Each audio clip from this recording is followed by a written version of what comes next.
This video is based on a true story. These stories are based on real-life incidents. Please respect the family and friends of individuals featured on this channel. Remember to be courteous in your comments. Many details of these true stories are gory and frightening. If you do not want to hear these types of details, please do not watch this video series. Don't forget to like and subscribe. Welcome back to Scary Bear Attacks. Our episode today involved one of the worst bear attacks in the world. It is gruesome and disturbing. Please make sure you are prepared to hear these kinds of details.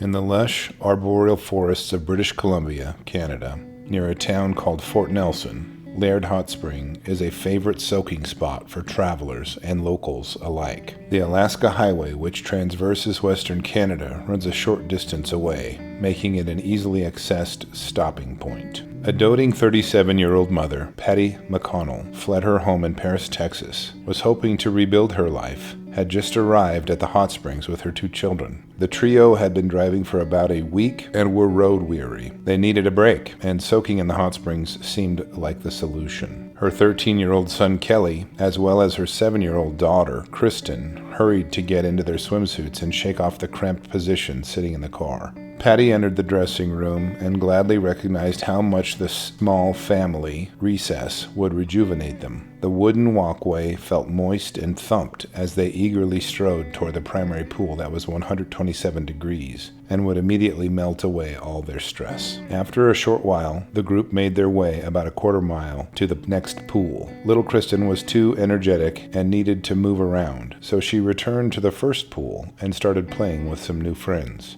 Patti was concerned about her daughter, but relieved to see her get some of her youthful energy out, and after a few minutes, she and Kelly followed Kristen. As they walked along the boardwalk, they approached a directional arrow that marked the area of the facility known as the Hanging Gardens. Kelly begged his mom to take a look, so they slowly climbed the stairs to reach the viewing platform. The beauty of flora and fauna spread before them as they marveled at the greenery and diversity of nature. They failed to notice a very important rustling in the bushes near the boardwalk.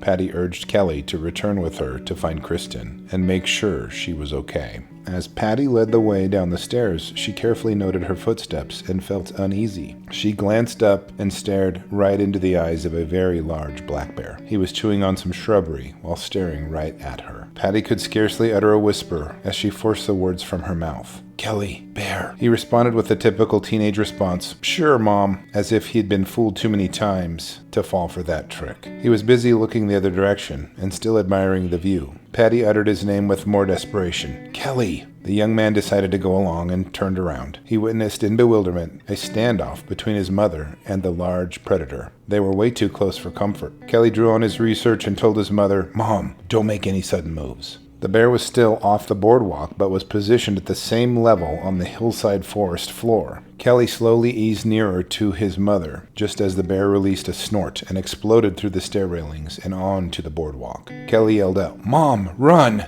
Patti and Kelly both started sprinting along the boardwalk, and the bear followed in close pursuit. She returned to the viewing platform but had nowhere else to run from there. The bear leapt on top of Patti and immediately started biting her in a rapid attempt to kill her. Kelly attacked the bear, kicking and screaming, "Get off my mom!" The bear paused momentarily and resumed the predatory assault on Patti. A resolve rose up in Kelly, and he grabbed a loose limb laying nearby and brought the improvised weapon down on the Bruin's head and loudly raised the alarm to anyone nearby. As he screamed, he noticed his mother's blood on the bear's canine teeth and was immediately even more energized to chase the bear from his mother. Kelly's frenzied counterattack drew blood on the bear's nose. The bear swatted Kelly and clawed him on his neck and along his shoulders. The bear then focused his attention on Kelly. The bear smothered the young man with its immense size and clamped its jaws onto his waist. Kelly was lifted into the air and the bear tossed him back and forth violently. Kelly struggled to hold on to his wits as he was flung across the viewing deck. As soon as he landed, he curled up into a ball to protect his vulnerable body. It was then that Kelly glanced toward his mother. Her skin was flushed of color, and her eyes were open and still. Kelly tried to move closer to his mother, but the bear jumped on him and started to bite him and tear at his flesh. The stench from the bear completed the terrible scene, and Kelly felt his life ebbing away. Ray Kitchen was delivering some construction supplies in the area and had pulled over at Laird to soak and relax with his daughter, Jolene. She was 11 and was riding on the truck with her father for the day. Ray was enjoying the warmth and serenity of the area when a terrified scream snapped his head and forced him to his feet. Ray hurried with concern along the boardwalk toward the viewing platform. That is when he saw the giant bear standing over Kelly, tearing him to pieces. Ray could see enormous gashes and missing chunks of flesh from both Kelly and his mother.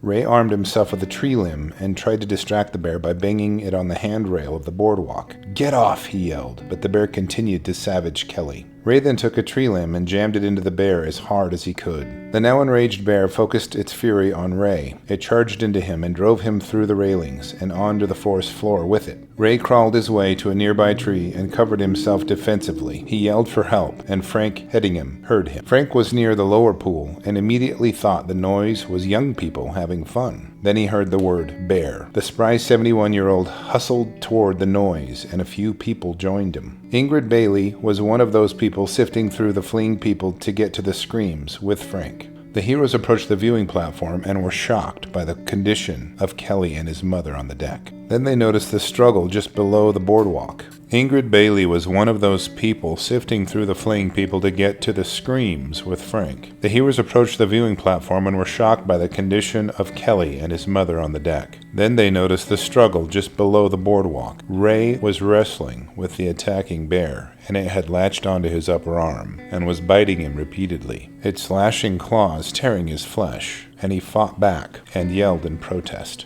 Bailey and Headingham were joined by Paul Westerveld now, and the three of them banged on the boardwalk and threw wood and stumps down at the bear in an attempt to distract it from its attack. Nothing worked, and the bear continued to ravage Ray beneath them. Bailey knew that they could not stop the bear attack without a firearm, but he could not locate a ranger nor a gun. Westerveld immediately announced he was going to find a park ranger and dashed away. Headingham continued to assault the bear with wood and limbs in exhaustion. It was then that the bear changed its position and locked its jaws onto Ray's neck. It ragdolled him, just like it did to Kelly previously. Bailey screamed in shock and fear. Ray was clearly dead after that. His neck was gashed open and his windpipe was torn out.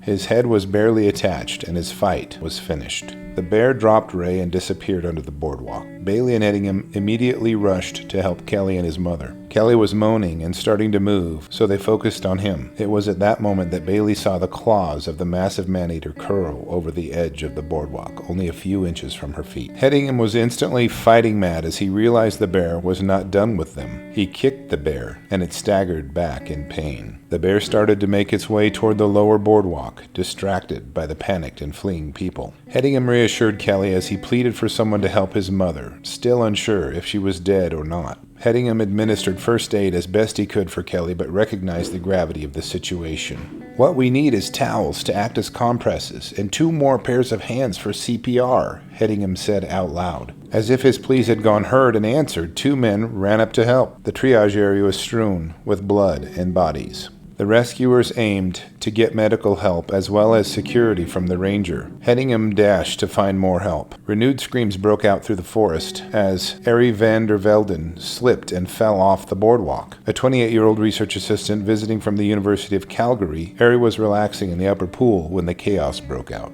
Ari was attempting to regain his feet when the bear leaped on top of him. The immense weight of the bear smashed Ari into the ground, and he fought back by grabbing the bear's ears and kicking him in the nose. The frenzied bear was relentless and dug his canine teeth into Ari's thigh and gashed his back with razor-sharp claws. Headingham finally reached the parking lot where Dave Webb was just getting out of his vehicle. The 49-year-old Fairbanks businessman was caught off guard by Headingham's appearance as he was bleeding from various injuries on his body. Headingham relayed the details of the horrendous attack. Webb retrieved 2 firearms from his RV and recruited help to confront and eliminate the bear. Dwayne Eggebrotten was a 27-year-old man at the time of the attack, and he grabbed one of Webb's firearms. He ran down the boardwalk to intervene. As he scanned the bush beneath the boardwalk, he could hear the moans of the wounded and finally located the bear. Van der Velden was leaning against a log, and the bear was feeding on him. Egebrotten took quick aim and fired the rifle once, and then again. His bullet found its mark at the base of the bear's skull. The bear collapsed and received 2 more bullets to make sure. Ray Kitchen's actions that day saved many lives. He was honored in a letter from Bill Clinton, praising Ray's nobility and selflessness. Ray was also awarded the Star of Courage from the Canadian government in 1998. Kelly McConnell survived while his mother died later the same day of the attack. Frey Kenningham, Brad Westerveld, and Ingrid Bailey performed exceptionally in saving many people's lives during the tragedy as well. Harry Vandervelden lived and eventually recovered from his life-threatening injuries. Each of them were also presented with awards for their bravery during the tragedy.